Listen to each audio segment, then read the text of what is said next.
Millions of homes on the verge of foreclosure in these neighborhoods. Hey everybody, Scott Walters, buckle up, strap in. We got a hard-hitting, pull no punches, no sugarcoating it, no rainbows or sunshine.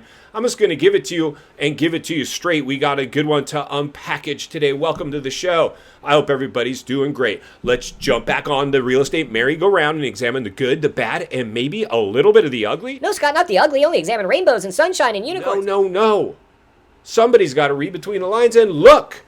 Between the economic cracks, my friends, we've got some cracks displaying in the U.S. economy, courtesy of the U.S. housing market, courtesy of stimulus, courtesy of drinking of the economic Kool-Aid. That's really what it comes down to, friends. Not for the crisis.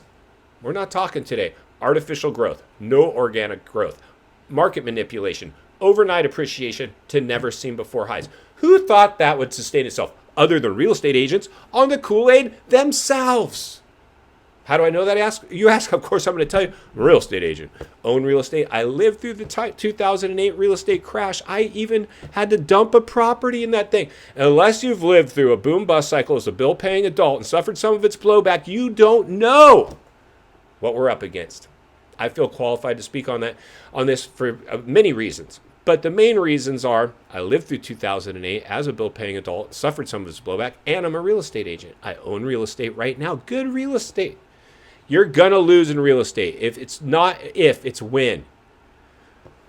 That's just the nature of the game. It's not all rainbows and sunshine. Now, real estate's the path to wealth. 95% of all millionaires made their money in real estate. It's the best thing I can think of. I couldn't imagine doing anything. I love it.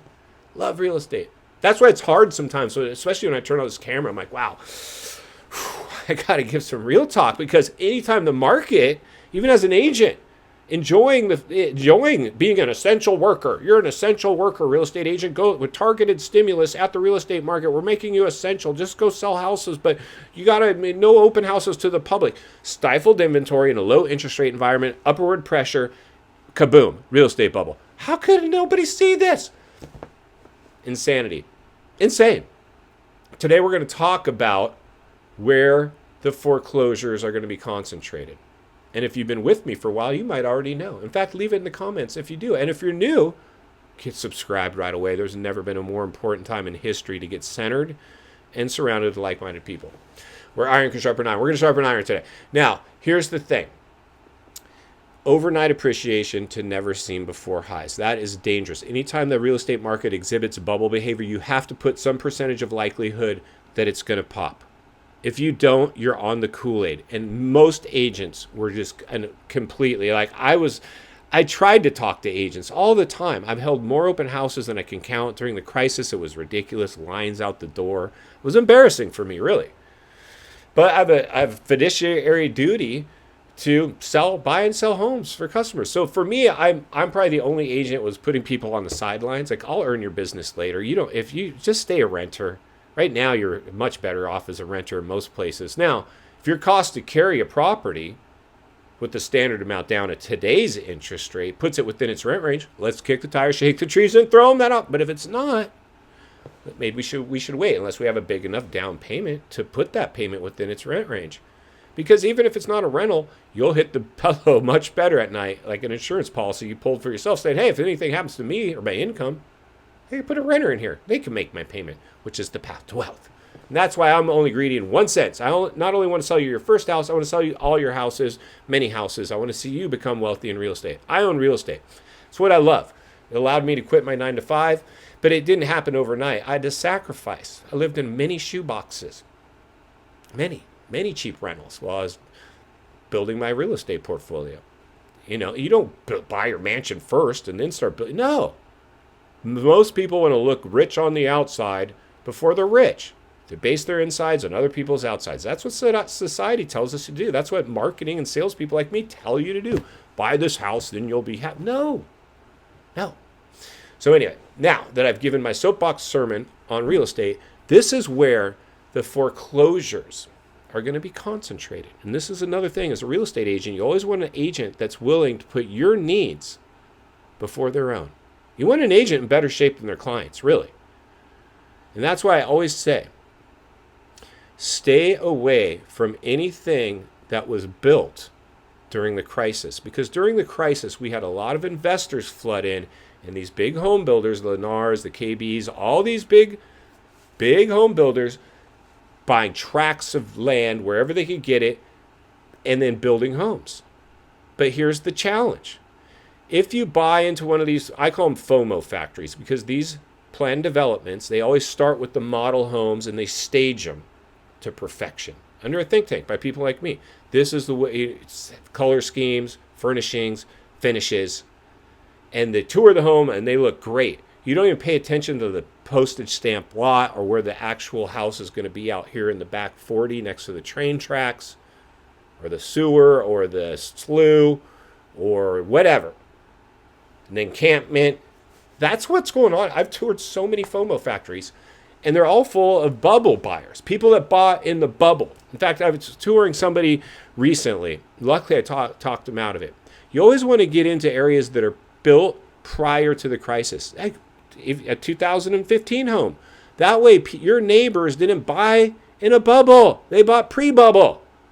Because what happens? Let me tell you, friends, what happens. Right now, as we speak, builders in these FOMO factories, these new developments that were slated for construction during the crisis, when the real estate boom, it was just like a hockey stick going straight up. They had projected earnings. But now it's stopped. It's stopped. And they're selling their homes. We've seen the rate buy downs, the free incentives, the price reductions, right? We're seeing it. People that bought in phase 1 maybe 2 years ago and we're now trying to finish off phase 4 based on projected earnings. So they're losing money, bleeding dollars. Investors are mad. They're pulling out. Then if you just all of a sudden you need to sell your house, you're competing with the seller, with the builders who are selling it for less than what you paid for your house. You can't compete with that. Separate video. If you're new, get subscribed. We're going to talk about that in more depth soon. So the reality is this. This is where the foreclosure concentrations will be. Anything built during the crisis, any of these neighborhoods built during the crisis, because every one of your neighbors bought in a real estate bubble. And unfortunately, and I hate to say it because I've walked in your shoes. So if this is you, I'm so sorry. My thoughts and prayers are with you. Now, you won't regret this later on. I don't regret going through what I went through in 2008, but I certainly don't want to go through and go back and repeat the same thing over, expecting a different result. What's that the definition of? Insanity, doing the same thing over and over, expecting a different result. I'd have to be insane. And that's why I feel qualified to talk about this with you guys right now. In final thoughts, I come to you as a friend, as a content creator, as a real estate guy that wants to see you not only win in real estate, win in life. Understand the waters you're swimming in now. They're shark infested. Real estate foreclosure neighborhoods. Welcome to this foreclosure neighborhoods built during the crisis. Welcome to the swimming pool. This is in fact, for obvious reasons, where the foreclosures will be. Everybody bought in the height of a real estate bubble. When people start selling their homes and getting foreclosed on, you're going to just see signs pop up all over. I saw it in 2008. Whole neighborhoods went to ghost towns. People were coming in and looting these homes, stripping them of air conditioners, pool pumps, copper wiring, whatever they could, squatters, and it's happening right now. Right now, if you drive through one of these brand new developments, chances are you're going to see a person that bought in phase 1 early construction already up for sale competing with the builder. It's already started. My advice, and I never suggest anybody do anything that I'm not doing or willing to do myself, check rent ranges. What's the property rent for? Will my payment be within it? Show me that property. And if you buy in one of these neighborhoods, make sure you have an agent to represent. Make sure you have agent representation, like me.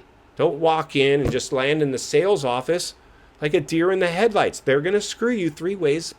They're going to screw you. They're going to exploit the fact that you don't have agent representation and take advantage of you. And these are the areas where all your neighbors bought in a bubble. So if and when there's a downturn, these are the neighborhoods that get hit first. If you buy into a neighborhood that was built prior to being that was built prior to the crisis, these areas are insulated because people have bought in there pre bubble.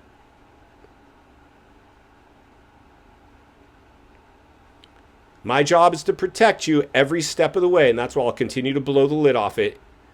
My job is to protect you, and that's why my job is to give you the hard truths, and my job is to give you the hard truths and protect you. And my job is to continue. My job is to protect you and my job is to give you the hard truths and protect you, and that's why I'm going to be here to blow the lid off it every step of the way, because it's not only what we need, it's in fact what we deserve. If you appreciate the content, I want to humbly ask you to give the video a like, subscribe to the channel, leave a comment below. I'd love to hear from you. Social media links in the description of this video if you'd like to contact me there, along with links to channels I've appeared on I think you might enjoy. If you need help buying or selling real estate here in America, I have the biggest network of top-rated agents in the nation ready to assist you. It would be our honor and our privilege to do so. Email in the description for you as well. Also, if you're watching from your television set today and you enjoyed this video, you're going to love the next video, and there's an easy subscribe icon for your convenience. As always, thank you for your time. Please go make it count today. God bless. I'll see you on the next video.